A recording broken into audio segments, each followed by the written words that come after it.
देखो यार, अगर तुम लोग एमजीएफ के फैन हो तो ये वीडियो तुम्हारे लिए होने वाली है, क्योंकि गाइज एईडब्ल्यू में एमजीएफ के रिटर्न होने को लेकर बैक स्टेज से बहुत बड़ी अपडेट आ रही है।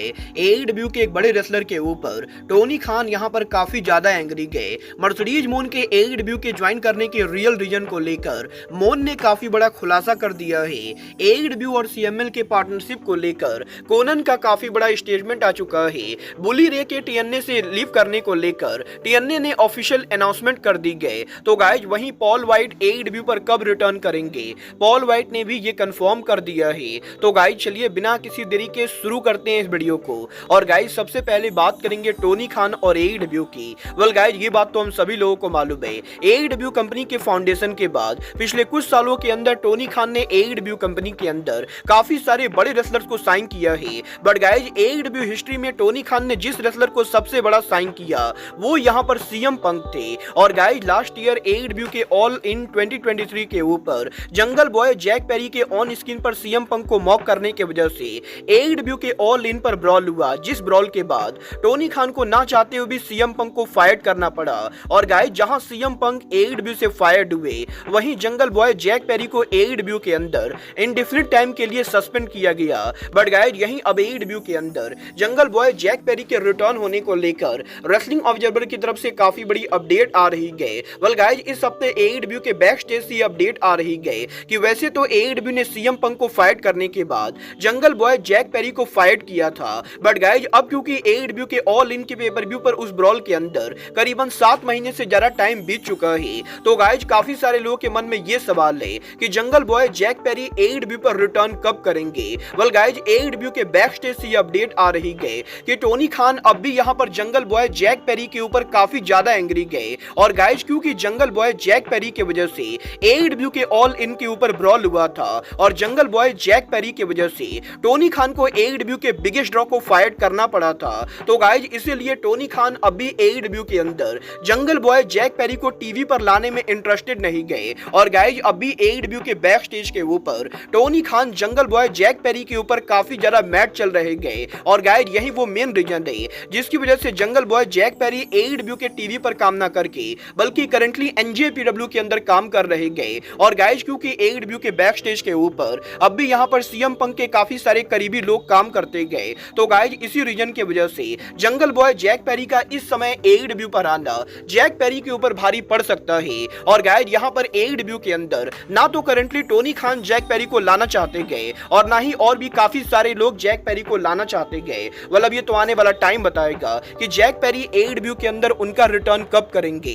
बट गाइज जहां तक बात रही रिटर्न करने की, तो गाइज इस हफ्ते पॉल वाइट ने एईडब्ल्यू पर उनके इन रिंग रिटर्न को लेकर उनकी तरफ से काफी बड़ी अपडेट दे दी गई, जहां पर पॉल वाइट ने इस चीज को कंफर्म किया है कि एईडब्ल्यू के अंदर लास्ट टाइम स्ट्रीट फाइट के अंदर पॉल वाइट के इंजर्ड होने के बाद अब यहां पर पॉल वाइट की इंजरी पूरी तरह से हील हो चुकी है और वो यहां पर एईडब्ल्यू के रिंग में रिटर्न करने के लिए एक बार फिर से 100% क्लियर हो चुके गए। और बहुत ही जल्द एईडब्ल्यू के अंदर पॉल वाइट आप लोगों को ऑन स्क्रीन पर रेसल करते हुए दिखाई देंगे। मतलब ये तो आने वाला टाइम बताएगा कि पॉल वाइट एईडब्ल्यू के अंदर अगला मैच कब और किससे रेसल करते गए। बट गाइज चलिए फिलहाल आगे बढ़ते हैं और बात करते हैं एईडब्ल्यू के न्यूएस्ट साइनिंग मर्सिडीज मोन की। वेल गाइज ये बात तो हम सभी लोगों को मालूम है, मर्सिडीज मोन ने डब्ल्यूडब्ल्यूई से ज्यादा एईडब्ल्यू में सैलरी की वजह से एईडब्ल्यू कंपनी को ज्वाइन किया है। और गाइज मल्टीपल रिपोर्टर्स की ये दावा करने के बाद कि मोन को एईडब्ल्यू में दुनिया में सबसे ज्यादा सैलरी मिल रही है, अब यहाँ पर मोन ने भी फाइनली उनके सैलरी को लेकर बात की गई, जहां पर मोन ने यह कंफर्म कर दिया है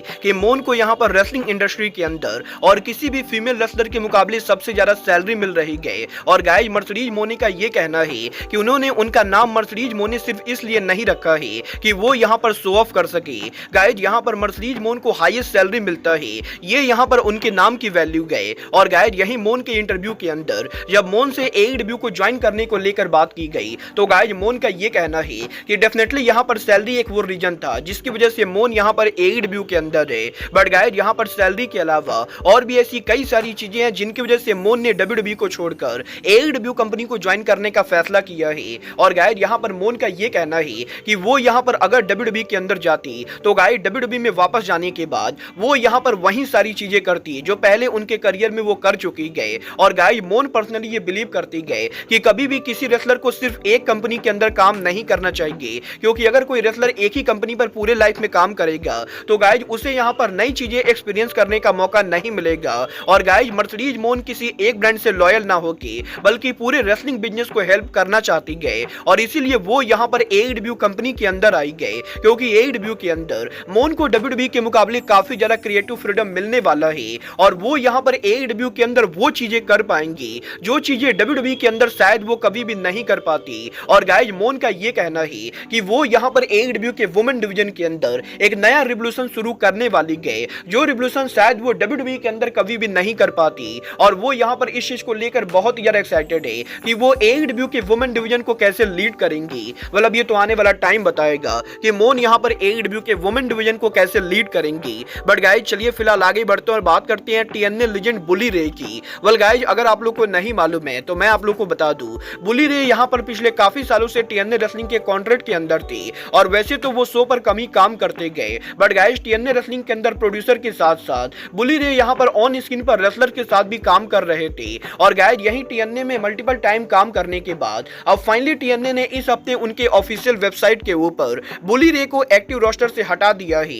और गाइज बैक स्टेज से इस चीज को लेकर अपडेट आ रही है कि पॉसिबली टीएनए में बुली रे के कॉन्ट्रैक्ट के ओवर होने के बाद टीएनए रेसलिंग ने बुली रे को री-साइन नहीं किया है और अब यहाँ पर बुली रे रेसलिंग इंडस्ट्री के अंदर एक बार फिर से पूरी तरह से फ्री एजेंट बन चुके गए। वेल देखना बहुत ही दिलचस्प होने वाला है कि डब्ल्यूडब्ल्यूई या एईडब्ल्यू में से कोई कंपनी बुली रे को अपने ब्रांड पर लाती है या नहीं। बट गाइज चलिए फिलहाल आगे बढ़ते और बात करते हैं एईडब्ल्यू के former partner in promotion Lucha Libre triple A की। वेल गाइज ये बात तो हम सभी लोगों को मालूम है, 2019 में जब एईडब्ल्यू कंपनी खुली तो एईडब्ल्यू और ट्रिपल ए पहली पार्टनरशिप हुई और गाइज ट्रिपल ए के बाद यही 2024 में एईडब्ल्यू ने सीएमएल के साथ पार्टनरशिप किया। तो गाइज सीएमएल के भी काफी सारे रेसलर पिछले कुछ महीनों में एईडब्ल्यू के शो पर अपीयर हुए और गाइज यही सीएमएल और एईडब्ल्यू के इस पार्टनरशिप को लेकर अब एईडब्ल्यू के पुराने partner company Lucha Libre triple ए के हेड बुकर कोनन की तरफ से सीएमएल और एईडब्ल्यू के पार्टनरशिप को लेकर बोल्ड स्टेटमेंट आ रहा है, जहां पर कोनन का यह कहना है कि कोनन को यहां पर नहीं लगता है कि सीएमएल रेसलिंग और एईडब्ल्यू के पार्टनरशिप से दोनों में से किसी कंपनी को कोई भी फायदा होने वाला है। और जहां तक बात रही एईडब्ल्यू की तो गाइस यहां पर कोनन का यह कहना है कि सीएमएल के रेसलर्स के एईडब्ल्यू के ऑन स्क्रीन पर काम करने से उल्टा यहां पर एईडब्ल्यू कंपनी का नुकसान ही होने वाला है, क्योंकि अमेरिका में सीएमएल के रेसलर्स को कोई भी नहीं जानता है। और अगर यहां पर सीएमएल के रेसलर रैंडम मैचेस के अंदर एईडब्ल्यू के टीवी पर काम करेंगे तो ये यहां पर एईडब्ल्यू के व्यूअर्स को और भी कम करने वाला है। और गाइस कोनन का ये आरोप लगाना है कि एईडब्ल्यू और सीएमएल के पार्टनरशिप के अंदर एईडब्ल्यू कंपनी का नुकसान होने वाला है। वेल वैसे मैं कोनन की बातों से काफी हद तक एग्री करता हूं, बट गाइस मैं यहां पर इस बात को भी भली बात ही समझता हूं कि कोनन यहां पर सीएमएल और एईडब्ल्यू के पार्टनरशिप से जेलस है। और क्योंकि एईडब्ल्यू ने ट्रिपल ए को ठुकराकर सीएमएल रेसलिंग के साथ काम करना चालू किया है तो डेफिनेटली कहीं ना कहीं ये बात कोनन को बुरी लगी होगी और इसीलिए काफी सारी बातें वो उल्टे सीधे भी कर रहे गए। बट आप लोग कोनन की बातों से एग्री करते हो या नहीं, आप लोग मुझे कमेंट करके बताएंगे। बट गाइस चलिए फिलहाल आगे बढ़ते और बात करते हैं एईडब्ल्यू के former world champion Maxwell Jacob Friedman MJF की।